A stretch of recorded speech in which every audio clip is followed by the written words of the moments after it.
Olá, 12 de março de 2019, as principais notícias desta terça-feira estão aqui na TV Difusora.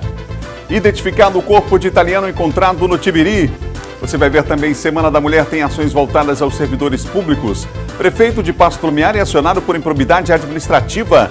No esporte, o Sampaio pode depender do seu maior rival para se classificar para a próxima fase do Campeonato Maranhense de Futebol. E o Maranhão terá mais de 372 milhões de reais de investimentos em crédito de fomento em 2019. Sobre o assunto eu converso ao vivo no estúdio com o presidente do Banco da Amazônia. O Bom Dia Maranhão está começando agora.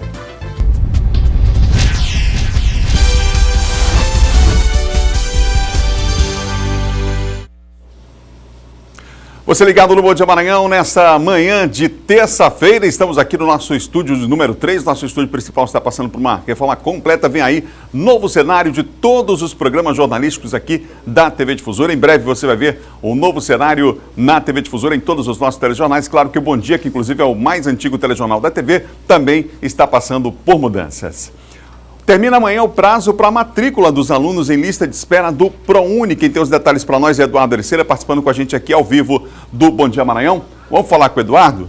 Nosso Eduardo Ericeira, temos imagens nesse momento da cidade, olha só. O dia começou com chuva aqui na capital do Maranhão, tempo já desde a madrugada, muita chuva aqui em São Luís. E já o nosso Eduardo vai trazer informações para nós a respeito do encerramento hoje das matrículas das pessoas que estão em lista de espera do ProUni.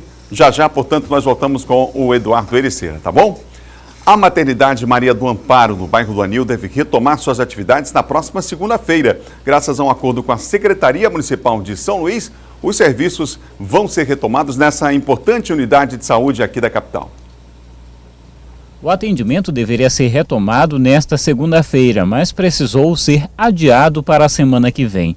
Os serviços precisaram ser suspensos após o vencimento do convênio que garantia o funcionamento da maternidade. A gente trabalhou inicialmente com uma data prevista, que seria hoje, só que em virtude de alguns atrasos na parte de manutenção, a gente está fazendo a limpeza, tem uma força-tarefa, o pessoal está trabalhando aqui até final de semana para deixar a maternidade já no ponto. Além disso, também a gente está finalizando a escala de plantão dos médicos, que os profissionais que trabalhavam aqui, depois da suspensão, obviamente foram trabalhar já em outros lugares. Então, a gente teve esse pequeno atraso para tentar fechar a escala de plantão. A maternidade, que fica no bairro do Anil, em São Luís, realiza aproximadamente 200 partos mensais, cerca de 11% desse tipo de procedimento realizado na capital. A maternidade ela atendia por volta de 180, 190 pessoas por mês, isso só a maternidade, sem incluir o ambulatório. Só que desde então, com a paralisação, ficou um pouco prejudicado, mas é para isso que a gente está trabalhando para reiniciar tão logo.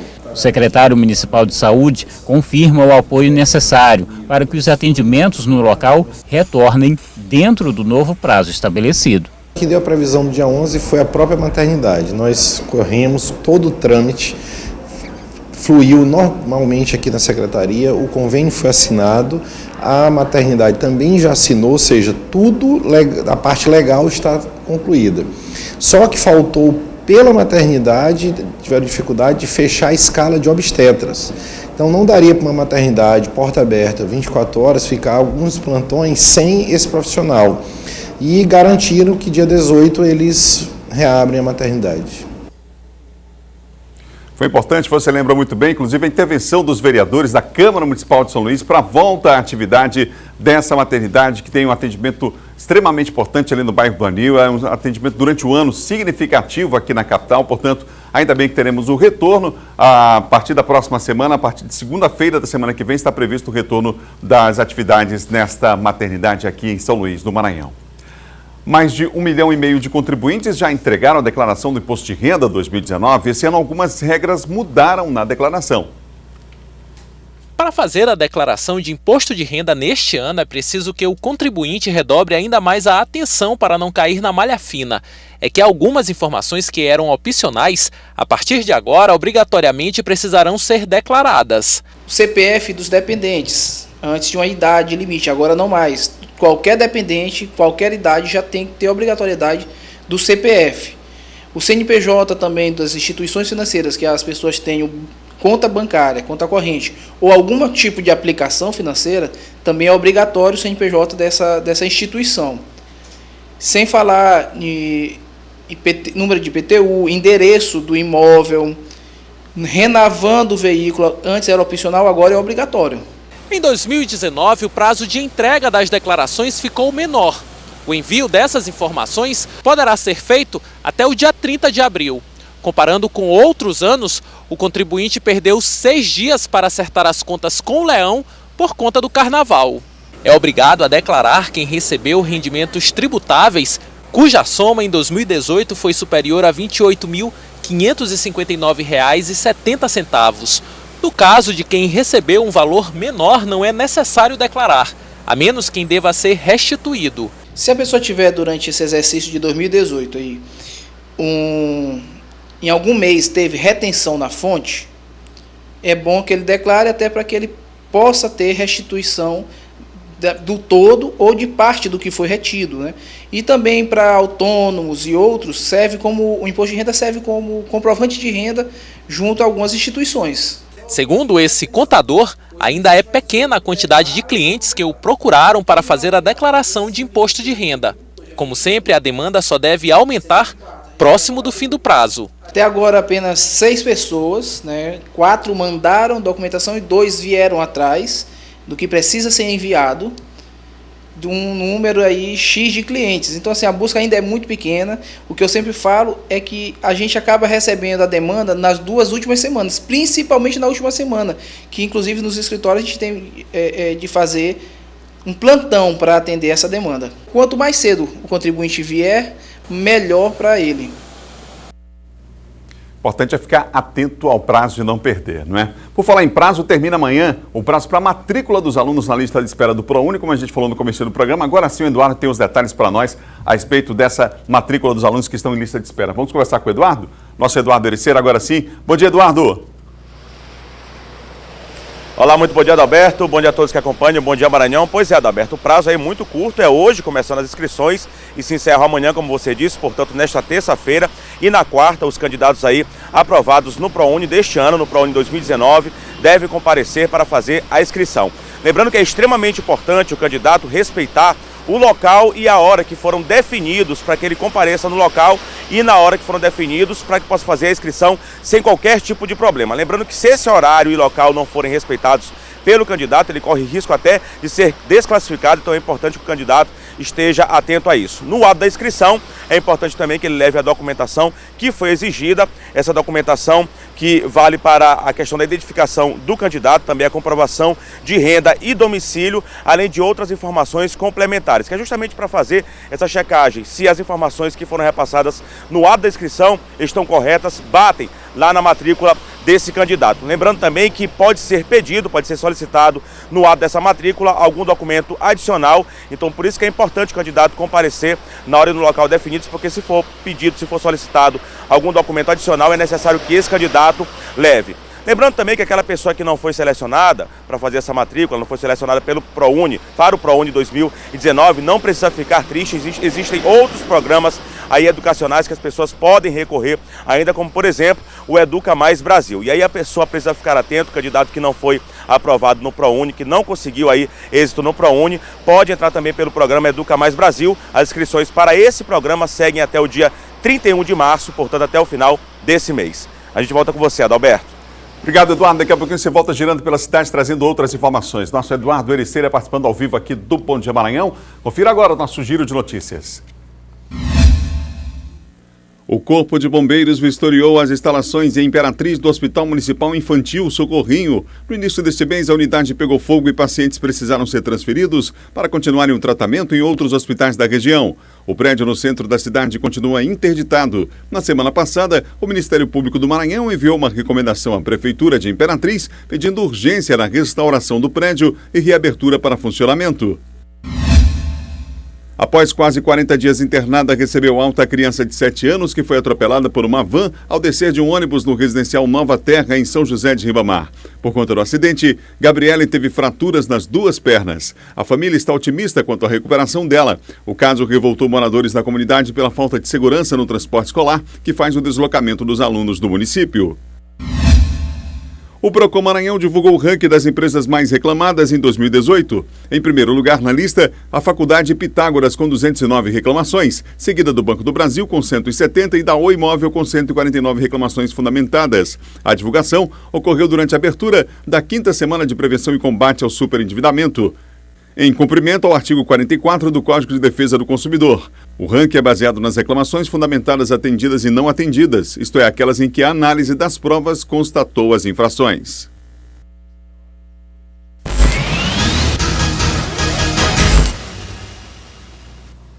Vamos agora à participação de Silvan Alves aqui no Bom Dia Maranhão, ele que terminou agora há pouco lá no estúdio do Bandeira 2, o programa. Silvan, um ótimo dia para você. Bom dia, Adalberto, bom dia a todos. Silvan, vamos começar falando sobre esse caso do corpo de um italiano que foi encontrado lá no Tibiri. Foi identificado, Silvan? Ele foi identificado, ele estava desaparecido desde a quinta-feira, que foi o último dia em que ele não tem família no Brasil, ele não tem familiares no Brasil. Foi o último dia em que ele teve contato com as pessoas mais próximas, um grupo de amigos, que ele conversava sempre pelas redes sociais. E aí na quinta-feira, já à noite, sentiram a ausência do Carmelo Mário Calabrese e começaram já a fazer as buscas, os próprios amigos. E aí a casa dele, ontem os peritos estiveram lá, os peritos do Instituto de Criminalística, mais a equipe da Superintendência de Homicídio e Proteção à Pessoa, começaram a fazer os levantamentos periciais e aí sim foi que constataram que um corpo que havia sido encontrado na sexta-feira, lá no Rio Tibiri, na área da zona rural, era o corpo do italiano. Os amigos foram lá para o Instituto Médico Legal, ontem já no final da tarde, e acabaram comprovando, fazendo o reconhecimento como sendo o corpo realmente desse italiano. A polícia, Adalberto, trabalha com a possibilidade de que ele tenha sido vítima de um sequestro que leva o crime para um latrocínio, ou seja, roubo seguido de morte. Lá no interior da casa estava tudo revirado, como se estivessem procurando alguma coisa. Você sabe que hoje os estrangeiros que vivem no Brasil, eles chamam bastante atenção, porque eles pensam que os estrangeiros têm ouro, têm euro, têm dólar, então provavelmente invadiram a casa dele. O que chama atenção também é que não houve arrombamento, segundo os peritos. Então a pessoa teve a autorização dele, possivelmente uma pessoa da confiança dele, que teve acesso à casa, à residência, e depois pode ter começado a agredi-lo lá na região do banheiro, em função dos vestígios de sangue, e depois pode ter arrastado ele e levado com o próprio carro, já que o carro dele, que é um Siena de cor vermelha, até agora não foi encontrado, não foi localizado. Alguns amigos dele, com quem eu conversei ontem à noite, disseram que já era desejo dele se mudar lá da região lá do Alto do Laranjal, onde ele morava, em função dele já ter sido assaltado pelo menos 3 vezes lá naquele local. Silvão, vamos voltar a falar sobre o caso lá de Caxias, em que aquelas crianças foram conduzidas de forma absolutamente irregular pelos policiais militares. Houve uma entrevista coletiva ontem para dar detalhes a respeito desse caso. Os policiais já afastados, né? Os policiais afastados, eles vão responder na medida da responsabilidade deles, porque eram conhecedores da lei, conhecem o trato que deve ter uma ocorrência de rua, em se tratando de crianças e adolescentes, como era o caso desses 2 meninos, os meninos de 9 e de 10 anos.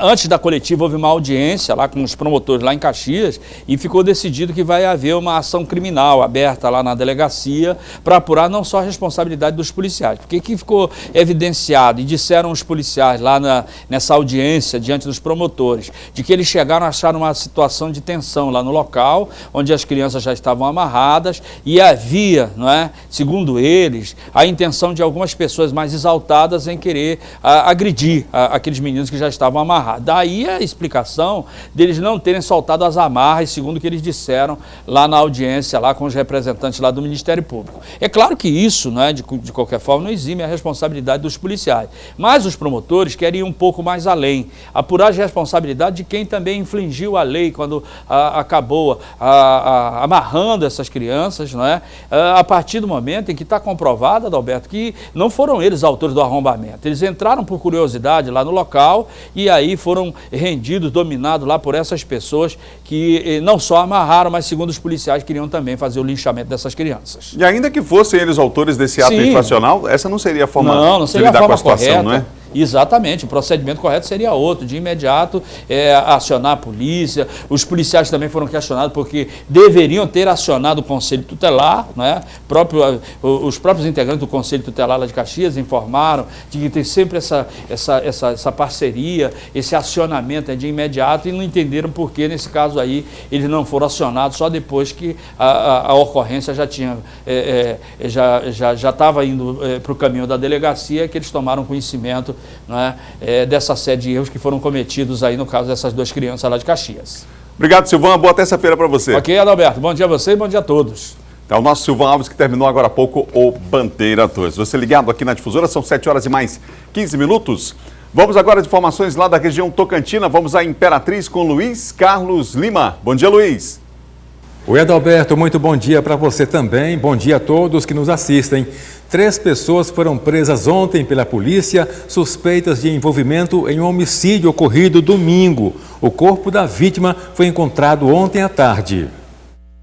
A tia da vítima, que não quis ser identificada, relata que a vítima, ainda em vida, quando consumia bebida alcoólica, tinha o costume de sumir por dias. Fomos para casa, só que a gente não dormiu à noite, preocupado porque ele não apareceu. E chegou de manhã, ela bateu na minha porta, andou o bairro todinho e não encontrou a esposa dele. Então ela não dormiu à noite, a gente não dormiu à noite preocupados, a gente não sabia mais onde procurar. De forma preliminar, o comandante do 14º Batalhão da Polícia Militar aponta que foram mais de 20 golpes de faca nas costas e cabeça da vítima, que foi encontrada já em estado de decomposição. Ele foi largado numa área deserta, dentro de uma mata. Já estava bastante adiantado o estado dele, acho que ele tinha mais de 12 horas de morto. O corpo de Wanderson foi encontrado no final da tarde desta segunda-feira no Campo do Barreiro, no Parque Alvorada 1. O corpo já deu entrada ao ML para passar por perícia. 4 pessoas foram conduzidas até a Delegacia de Homicídios, as mesmas que estavam com Wanderson no bar. 2 homens.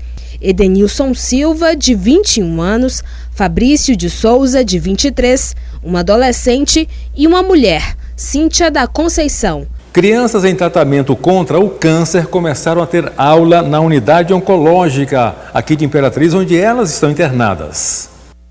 Dinâmicas, brincadeiras, professores e coleguinhas novos. Primeiro dia de aula sempre é bem divertido. A ideia vem desde o ano passado. A dificuldade é a gente achar um professor que pudesse ter essa disponibilidade de vir aqui dar aula. Então a gente, em contato com algumas pessoas, entrou em contato com o projeto Mãos que Cuidam, realmente por sinal um grande projeto, né, que tem essa iniciativa de vir dar aulas para essas crianças que, pelo tratamento às vezes ser muito longo, passa muito tempo fora da sala de aula. Nós nos sentimos honrados em poder estar aqui fazendo essa parceria com o Hospital São Rafael, né, e trazer esse momento para essas crianças que já passam momentos tão difíceis, estão afastadas do lado, do aconchego da família, da escola, dos amigos. Afinal, não há remédio melhor do que a diversão durante as aulas. Quem afirma isso é Matheus, de 9 anos. Hoje ele veio fazer uma sessão de quimioterapia, mas antes veio aprender mais um pouquinho sobre gramática. Eu acho bom. Na escola eu acho um pouquinho bom. Eram essas as informações aqui da região Tocantina. Adalberto, a gente volta com você e até amanhã. Obrigado, Luiz. Até amanhã. De Imperatriz, vamos agora a Caxias, da região dos Cocais, com José Carlos Oliveira. Olá, Zé Carlos, bom dia.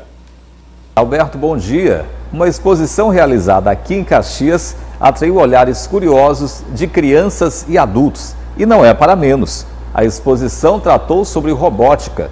O público teve acesso a conhecimentos básicos e noções de eletrônica, programação e sensores. A Ana Clara ficou encantada com a exposição de robótica. Eu gostei porque a gente pode montar o que a gente quiser, pode montar robôs, pode montar carrinho. Ela e outras crianças tiveram a oportunidade de aprender algumas noções sobre o mundo da robótica através do método Tron, um tipo de ensino que se baseia na interdisciplinaridade com a robótica e a tecnologia, promovendo habilidades psíquicas, cognitivas e comportamentais necessárias para garantir resultados. Bom, a gente trabalha com aula de robótica para criança de 7 a 16 anos de idade. A gente trabalha com a robótica sempre aplicada. A gente trabalha com desenhos de estudos próprios de uma metodologia que foi criada no Piauí. A Selma é advogada e mãe da Ana Clara. Ela acredita que, além da filha aprender e interagir no mundo da robótica, o método vai contribuir de forma significativa no seu desenvolvimento integral. Olha, eu acho que a criatividade, né, vai despertar nessa parte, desenvolver o raciocínio deles, porque eles aqui vão ter teoria e prática. E ela teve uma aula experimental e ela gostou, então a gente resolveu matricular. De acordo com um dos instrutores, os cursos de robótica oferecidos pela empresa é destinado a crianças, jovens e adultos. Mas será que elas, as crianças, aprendem com facilidade? As crianças elas conseguem se desenvolver com muita facilidade, né? Então não é algo assim espantoso para eles. Até porque nós temos toda uma metodologia toda planejada. É tudo adaptado para eles, não é uma linguagem difícil, materiais todo adaptado. Então nós tentamos desenvolver ao máximo a criatividade deles, instigando-os, e o desenvolvimento deles aqui é surpreendente. A tecnologia cada vez mais perto da gente. É com você, Adalberto. Bom dia. Que bom, né, Zé Carlos? Bom dia para você também. No próximo bloco, o Maranhão terá mais de 372 milhões de reais em investimentos em crédito de fomento em 2019, hein? E mais, você vai ver, Luiz Fernando pode ser anunciado essa semana como secretário do governo Flávio Dino. Assunto para John Cotrim, já depois do intervalo, no quadro de política. São 7 horas e mais 21 minutos no Maranhão. Você tem imagens ao vivo nesse momento na Avenida Colares Moreira, no bairro do Renascença. Começou com chuva essa terça-feira em São Luís. A gente volta já.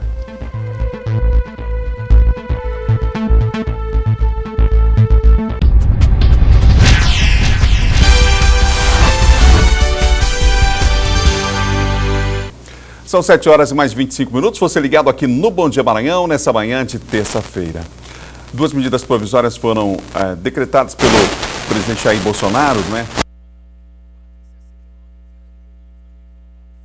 Na sexta-feira de carnaval, e trata sobre a mudança no recolhimento do imposto voluntário. Vamos ver.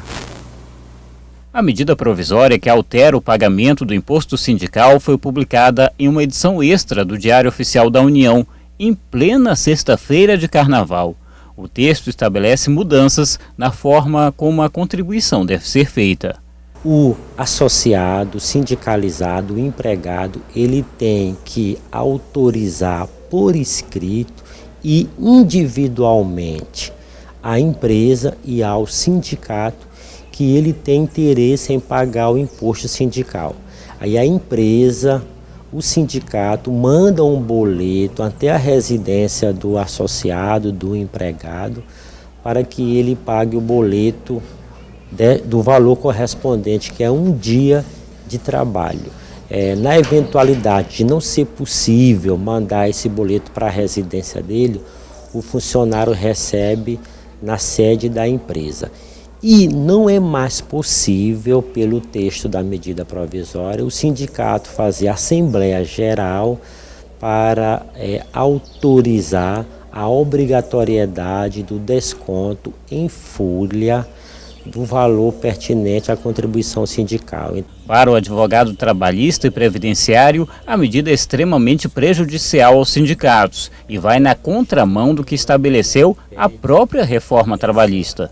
O texto constitucional, ele fala assim que é possível a realização de Assembleia Geral para a constituição da contribuição confederativa, e fala também que a questão da rapidez da edição da norma agora no mês de março, no início do mês de março, que é o mês que ocorre o desconto, pegaram os sindicatos, a norma pegou o sindicato de surpresa, impossibilitando que o sindicato adotasse outras medidas a fim de garantir o recebimento da contribuição sindical. O secretário da Central Única dos Trabalhadores no Maranhão vai além. Diz que há vícios de inconstitucionalidade na MP. Ela apresenta vários vícios do ponto de vista da legalidade, tanto do ponto de vista da constitucionalidade, porque fere o artigo 8º da Constituição Federal, que assegura a liberdade e autonomia sindical e, portanto, o governo não pode interferir na organização dos trabalhadores, e fere também porque os sindicatos, com seus estatutos, são soberanos, as assembleias são soberanas, para decidir a forma como deve assegurar o sustento, né, das organizações sindicais. Nivaldo Araújo também fez críticas a outra medida provisória assinada pelo presidente, que endurece também a fiscalização e a concessão de benefícios do INSS para trabalhadores rurais e por invalidez. O governo, além de ter encaminhado a proposta de reforma da Previdência, antecipou-se também com a medida provisória para que, tirando o direito do sindicato dos trabalhadores e trabalhadoras rurais, de dar declaração dizendo quem são as pessoas que exercem a atividade de trabalhador rural. O Banco da Amazônia vai disponibilizar mais de 372 milhões de reais de investimentos em crédito de fomento esse ano de 2019. Sobre o assunto, eu converso agora aqui no estúdio com o presidente do banco, Valdecir Tozzi, que está aqui no estúdio do Bom Dia. Presidente, bom dia, é um prazer tê-lo aqui na TV Difusora. Bom dia, Adalberto, um prazer para nós do Banco da Amazônia estarmos aqui no Maranhão, esse estado tão querido para nós do Banco da Amazônia, e estamos aqui trazendo novos recursos para o estado, para desenvolver esse estado, para trazer emprego e renda para a região. Bom, o protocolo de intenções vai ser assinado logo mais às 11 horas com o governador Flávio Dino, mas eu queria que o senhor falasse então sobre a quem estará disponibilizado esse valor aqui, por exemplo, aquele que está nos assistindo agora, o produtor rural, apenas de grande porte vai ter acesso a esse valor, não? Não, o banco ele atua aqui no Maranhão com repasse de recursos, tanto do BNDES, quanto do FINEP, quanto de recursos próprios do banco. Na região norte, a gente tem um fundo constitucional, assim como o Nordeste tem um FNE, lá nós temos o FNO, mas o Banco da Amazônia, ele atua também nos estados do Maranhão e do Mato Grosso. No Maranhão e no Mato Grosso, nós repassamos recursos do BNDES, e o que a gente capta, por exemplo, de poupança, de depósito à vista na região norte, como a região norte tem recurso suficiente para atender através do fundo constitucional, a gente aplica aqui no Maranhão e no Mato Grosso. Então a gente pega o recurso de lá e aloca aqui no Maranhão e no Mato Grosso, trazendo esse recurso tanto para o pequeno produtor, o pequeno empresário, como para grandes projetos. Também a gente também repassa a FDA, que é o Fundo de Desenvolvimento da Amazônia, que abarca aqui, nesse caso do FDA, ele atinge também ao Maranhão, então a gente também atua com o FDA aqui nesta região do Maranhão. Então ele atinge tanto o público do pequeno, como o público rural e também o não rural. O comércio, o serviço também atinge com esses recursos. A gente já tinha observado, já em anos anteriores também, essa preocupação do banco com investimentos sustentáveis, né? Quer dizer, existem critérios e há uma prioridade para esses investimentos. Você entende que esse papel do próprio banco contribui, até no sentido didático, né, na construção de uma nova cultura, digamos assim, dos negócios? Bem, o banco ele tem isso dentro da sua essência, né? Nós temos que trabalhar o desenvolvimento sustentável, não o desenvolvimento por si só. Então, ou seja, todos os empreendimentos rurais, por exemplo, do Banco da Amazônia, ele passa por uma avaliação socioambiental. Então, ou seja, nós fazemos toda a verificação sobre reservas, sobre mão de obra utilizada, se ele tem atendido aos preceitos das legislações, se ele tem as licenças ambientais. Então, ou seja, a gente vai até um pouco além e dá um diferencial para esse produtor rural, para esse empreendimento industrial ou comercial que segue a legislação e que faz algo adicional. Por exemplo, se um empreendimento tem uma creche para os filhos dos funcionários, ele tem uma pontuação adicional na nossa concessão. Então, se ele dá apoio para a educação continuada de empregados, também tem um adicional. Então, o banco vai pontuando conforme ele tem esses benefícios socioambientais. Agora, presidente, aqui no estado cabe, por exemplo, ao governo, nesse protocolo de intenções, a questão do serviço de assistência técnica, extensão rural do estado, e a gente vive hoje no Maranhão um momento diferenciado em relação a outros estados da federação, né? Mais ou menos as contas ajustadas, isso já vem acontecendo há algum tempo. O banco considera esse aspecto também, ou seja, um ambiente local para aportar recursos, enfim, para disponibilizar esses recursos? O objetivo desse protocolo de intenções é justamente esse. é criar um ambiente propício, ou seja, o dinheiro por si só não resolve o problema. A gente precisa ter um ambiente confiável, tanto de governança, quanto de segurança jurídica, para que possa aportar recursos. Então, os estados hoje têm muitos fazendo PPPs, licenças, concessões, e para os empreendedores, para aqueles que estão aqui no local ou aqueles que estão vindo investir no estado, essa situação estadual é crucial para que ele faça, olha, eu vou investir naquele estado porque aquele estado está pagando em dia, está com segurança, tem uma legislação ambiental segura, tem assistência técnica, então aquele estado é mais adequado de aplicar do que outros estados. Então isso é uma decisão. Então você cria um ambiente favorável ao desenvolvimento, porque o que conta mesmo na economia é a confiança. Então, ou seja, por mais que você tenha recursos, se você não estiver confiando que a economia vai rodar, que a economia vai melhorar, você não aplica, você não investe. E qual é a avaliação, qual é a leitura de cenário que o banco faz desse momento do país e que nós temos uma certa fragilidade do ponto de vista político para aprovação de algumas reformas, mas já índices claros de uma retomada aí do crescimento no país? O crescimento o ano passado ficou aquém ainda do planejado, do desejado do próprio governo. Este ano o cenário vai depender muito das reformas, principalmente a reforma da Previdência, ou seja, se aprova essas reformas, cria-se um ambiente muito mais favorável para o crescimento econômico. A economia ela gira muito em razão das estruturas macro definidas, né? Aqui a estrutura do Nordeste, no Maranhão, ela vem sendo penalizada nos últimos anos, ou seja, vem tendo uma economia mais fragilizada. No caso do Maranhão, o agronegócio vem puxando e a parte do porto e do que envolve essa logística do Estado tem auxiliado. Eu acho que é um momento do país, passando essa fase de reforma, voltar a ter um patamar de crescimento. A expectativa de crescimento desse ano é em torno de 2,5% no país, mas passando essas reformas nós podemos pensar em índices de crescimento de 4%, 5% para os próximos anos, o que seria extremamente positivo em termos de geração de emprego e renda. Presidente, eu queria que o senhor encerrasse falando sobre os investimentos do banco aqui no estado do Maranhão nos últimos 5 anos e também sobre o valor de contratações de fomento, no caso do ano passado, 2018.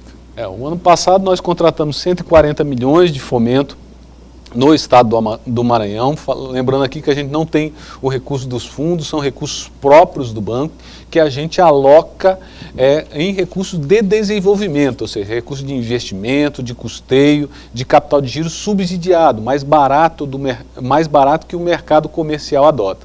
Então, para os últimos 5 anos, nós chegamos a aplicar quase 900 milhões de reais nesses 5 últimos anos no estado do Maranhão, ou seja, são recursos novos, ou seja, não é recurso que está no conta corrente do estado do Maranhão que está girando, mas sim recursos que vêm de outros estados para o Maranhão. Então, ou seja, são recursos novos, então a gente espera, através desse convênio com o estado, fomentar e conseguirmos alocar esses 372 milhões de reais nesse estado, gerando emprego, renda, que é essa a nossa finalidade como Banco de Desenvolvimento. Conversei aqui no Band de Maranhão com o presidente do BASA, o presidente do Banco da Amazônia, Valdecir Toso. Obrigado pela entrevista aqui no Band de Maranhão. Esteve aqui acompanhando também da superintendente regional do banco, Patrícia Barbeiro. Obrigado, presidente. Obrigado, Adalberto. Obrigado a todos os telespectadores. Vamos mudar de assunto? Vamos sair da economia para falar de política agora. A primeira romancista brasileira, maranhense Maria Firmina dos Reis, foi homenageada ontem aqui na capital. O encontro organizado pelo Instituto Histórico e Geográfico do Maranhão serviu para homenagear a maranhense Maria Firmina dos Reis, primeira romancista brasileira que nasceu em 11 de março de 1822. A Maria Firmina dos Reis é uma intelectual maranhense, né, de grande importância, de grande relevância, né, uma educadora, escritora, que projetou o Maranhão na literatura nacionalmente, e que hoje se comemora como a data do seu nascimento. Nós estamos hoje realizando um evento que possa marcar essa data, né, não só a data do nascimento de Maria Firmina dos Reis, como uma palestra, né, sobre a intelectual, mas sobretudo para caracterizar e deixar também evidente a importância do Dia da Mulher Maranhense. O evento atraiu estudantes da rede estadual de ensino que até então pouco sabiam sobre Maria Firmina, mas que ficaram curiosos para conhecerem mais sobre a vida e o legado dela. Estou tendo esse contato agora, mas com certeza eu vou ler mais e mais depois dessa. Ela é uma mulher brasileira, ela mostrou a nossa garra e tal, e etc, entendeu? Então ela fez um papel muito importante, mostrando. É sempre bom lembrar as mulheres, até porque hoje em dia não são muito lembradas. Aqui na Praça do Panteão, Maria Firmina dos Reis ganhou o lugar que ela merece, de destaque. Ela é a única figura feminina entre os 18 bustos que estão expostos aqui nesse espaço. A importância de Maria Firmina em nossa sociedade é tamanha que o Dia da Mulher Maranhense foi instituído exatamente na data em que era comemorado o aniversário dela. Tanta coisa para falar de Maria Firmina, mas hoje nós estamos destacando a importância do Dia da Mulher Maranhense, como surgiu esse dia, essa história, né? E a gente fala, claro, um pouco dela para mostrar exatamente isso que você perguntou no começo, a importância dela e a importância de que ela seja uma referência da mulher no Maranhão e seja realmente homenageada com o dia do aniversário dela de nascimento como o Dia da Mulher Maranhense. O encontro, que contou ainda com a presença de escritores maranhenses, foi prestigiado pela secretária de Estado da Mulher, que destacou Maria Firmina como um exemplo a ser seguido pelas mulheres na atualidade. Nos fortalece, né, de sermos referenciada no dia 11 de março com Maria Firmina dos Reis, essa mulher que fez história no Brasil inteiro, no mundo inteiro, e aqui no nosso Maranhão ter essa data, né, com essa referência, nossa, nos valoriza a cada dia, que é nosso dia, todo dia é Dia da Mulher, nos empodera mais, nos dá força de poder comemorar todos esses dias sendo referência de Maria Firmina.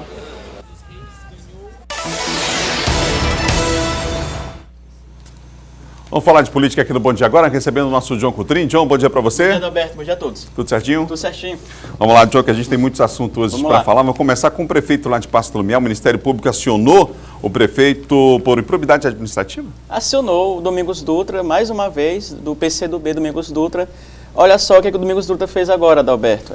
No sentido de não realizar concurso público, o Domingos Dutra realizou um seletivo interno na Prefeitura de Pasto Lumiar, ou seja, desvio de função de servidores para agentes de trânsito, ou seja, os servidores se inscreveriam num seletivo para serem agentes de trânsito de Pasto Lumiar, quando, na verdade, esses cargos de agente de trânsito devem ser efetivados por concurso público. Então, o Ministério Público, através de uma ação civil pública por ato, a gente pede a punição do Domingos Dutra por ato de improbidade administrativa. O Dutra, Adalberto, já é recorrente nesses casos com o Ministério Público, ele que também já há uma denúncia de ter pintado os prédios públicos de Pasto Lumiar com uma cor que faz alusão aí ao partido ou à bandeira política do Dutra, ele também foi acionado por isso. Claro, além das dificuldades que ele enfrenta em Pasto Lumiar, as dificuldades de gestão, ele ainda passa por problemas também aí com a Justiça. Então o Ministério Público pede a condenação dele, além dele, do secretário municipal de trânsito, e de outros auxiliares, inclusive assessor jurídico da Secretaria.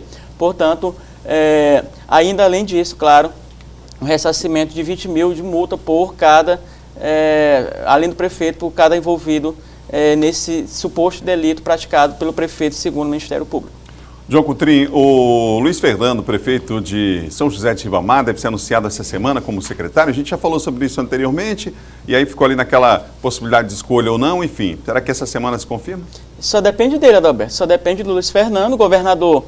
Ele, na semana passada, o Luiz Fernando, ainda prefeito de Ribamar, já conversou com o governador, já definiu tudo. O governador vai criar uma nova secretaria de programas estratégicos, inclusive vai para a Assembleia Legislativa, uma outra secretaria vai ser transformada na Secretaria de Programas Estratégicos. E o Luiz Fernando fez o seguinte: qual foi o combinado dessa conversa do Luiz Fernando com o Flávio Dino? Bom, assim que ele decidisse, que reunisse com a equipe lá em São José Ribamar, que deixasse a prefeitura organizada para o vice, que é o Eudes Sampaio, assumir a prefeitura, ele dava o ok para o Flávio, e o Flávio faria o anúncio nas redes sociais.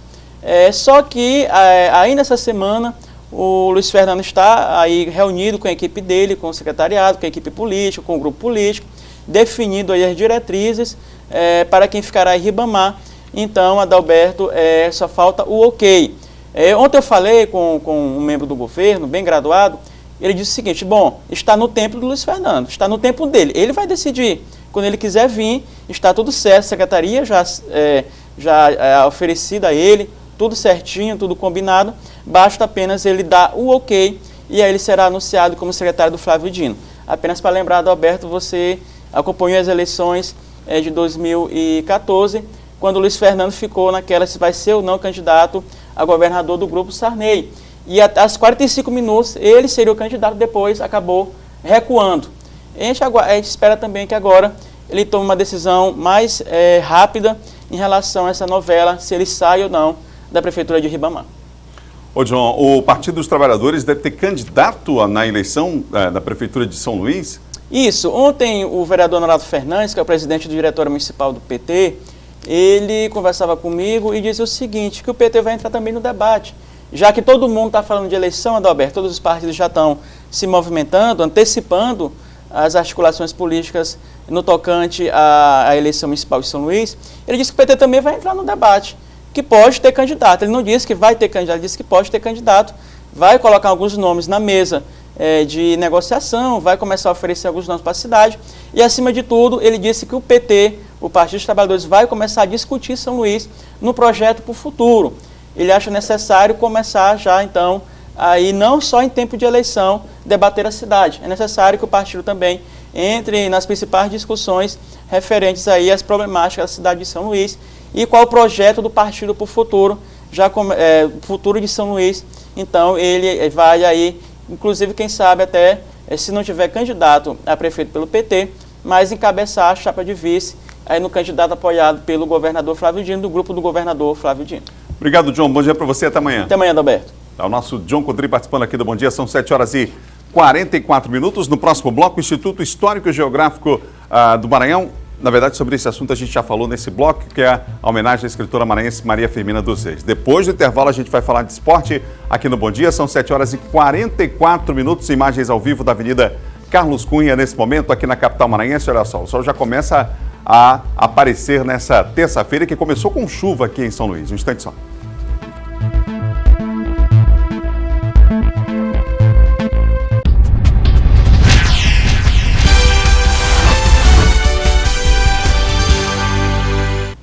São 7h48. Nós estamos na Semana da Mulher, né? Tivemos aí o Dia Internacional da Mulher, ainda estamos na semana e hoje algumas ações estão acontecendo voltadas para os servidores públicos do Estado. Quem tem os detalhes para nós é Eduardo Ericeira ao vivo. Você, Eduardo.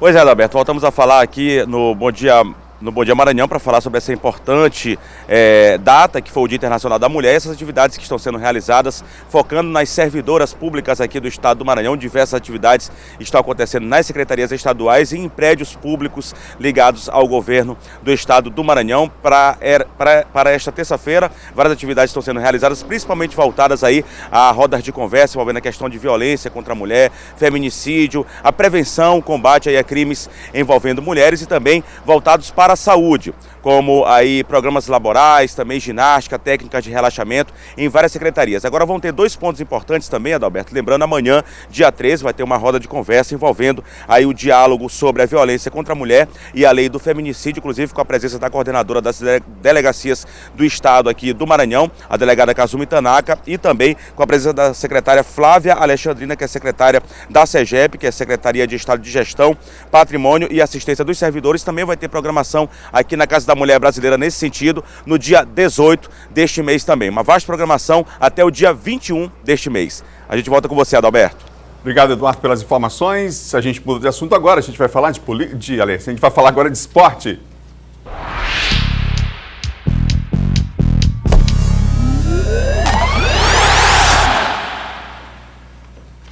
Vamos começar a falar de esporte aqui com o Laércio Júnior sobre o Maranhão Atlético Clube. Olá, Laércio, bom dia. Bom dia, Adalberto. Vamos começar assim falando do Maranhão Atlético Clube, que realiza a sua preparação. O Maranhão tem um duelo decisivo contra o Moto no próximo domingo.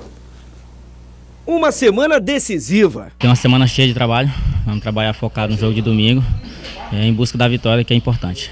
O Maranhão Atlético Clube se deu bem no final de semana mesmo sem entrar em campo. O Pinheiro empatou com o Santa Quitéria. Já o São José de Ribamar foi derrotado pelo Cordino por 3-0. Equipes que com vitórias ultrapassariam o Maranhão Atlético Clube na tabela de classificação. O MAC agora continua dependendo apenas de uma vitória simples para se classificar, mas agora também pode ser beneficiado com outros resultados, como por exemplo, o fato tanto do PAC e do São José não voltarem a vencer. O Pinheiro tem um desafio complicado contra o Sampaio Corrêa na última rodada jogando em casa. Já o São José talvez tenha uma situação ainda mais complicada. Vai enfrentar o Imperatriz jogando na região tocantina. E acredito que não podemos deixar de somar esses pontos que acabou acontecendo, infelizmente. Mas nada perdido, ainda temos grandes jogos aí. Acredito que só depende da gente mesmo para classificar.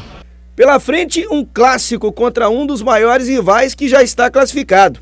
Motivo de atenção redobrada. Afinal de contas, o Moto é o melhor time do campeonato até aqui. O Maranhão tem que ter muita tranquilidade, muita calma, saber jogar o jogo de domingo. E, logicamente, sabendo jogar, com certeza sairemos com o resultado que nos interessa, que é a vitória. Pois é, esse jogo tem um dado curioso. Se o Moto vencer o Maranhão Atlético Clube, ele corre o risco de classificar o Sampaio Corrêa na 4ª colocação, caso o Sampaio Corrêa seja derrotado pelo PAC no jogo do próximo domingo, no Estádio Municipal Costa Rodrigues, hein? O Motoclube atrasou o seu retorno a São Luís. O time acabou perdendo o voo em Recife e só retorna para a capital maranhense hoje. Alguns jogadores vieram ontem à noite, cerca de 6 jogadores. O restante da delegação rubro-negra só desembarca daqui a pouco aqui na capital maranhense, onde o Moto deve realizar mais um treinamento à tarde, um treinamento só de regeneração para começar a preparação visando o jogo contra o MAC no próximo domingo. Em relação ao Sampaio Corrêa, antes do jogo de domingo, onde teremos o clássico Maremoto, teremos o jogo entre Sampaio Corrêa e PAC, o Tricolor joga pela Copa do Nordeste. A Bolívia Querida entra em campo na próxima quinta-feira, jogo com transmissão ao vivo pela Rádio Difusora FM, e o adversário será o ABC de Natal, aquele mesmo que eliminou o Moto da Copa do Brasil. Para esse jogo, a expectativa é pelo retorno do Ulisses. Será que o Ulisses vai ter condições de jogar? A expectativa é que ele possa treinar ao longo da semana e fique à disposição do técnico Julinho Camargo. Você tem aí imagens do Ulisses, que foi apresentado com muita expectativa lá no Sampaio Corrêa, só que não conseguiu ter uma sequência de jogos para poder se firmar como titular da equipe do Sampaio Corrêa. A expectativa é que a partir desse confronto da quinta-feira ele possa ser titular da Bolívia Querida, tá bom? Esse é o time então do Sampaio Corrêa. Falando do Bavi, tivemos um Bavi no fim de semana e eu falo do Bavi porque o jogo terminou empatado 0-0, mas o Vitória da Bahia vai estar na tela da TV Difusora na próxima quinta-feira. O Vitória, que foi eliminado pelo Moto na Copa do Brasil, não faz uma boa Copa do Nordeste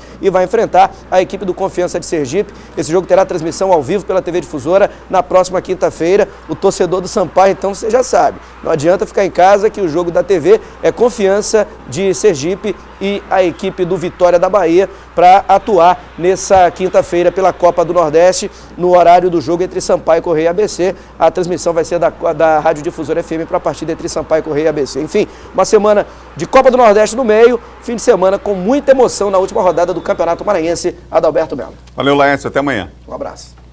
Vamos conferir a previsão do tempo agora aqui na capital, no interior do estado. Vamos lá, com 3 cidades na capital, aqui em São Luís, hoje sol com muitas nuvens durante o dia, período de nublado com chuva a qualquer hora, mínima 24, máxima de 30 graus. Em Imperatriz, sol com algumas nuvens, chove rápido durante o dia e à noite também, mínima de 22, máxima de 32. E em Caxias, hoje sol e aumento de nuvens pela manhã, pancadas de chuva à tarde e também à noite. A mínima de 22 e a máxima de 31 graus.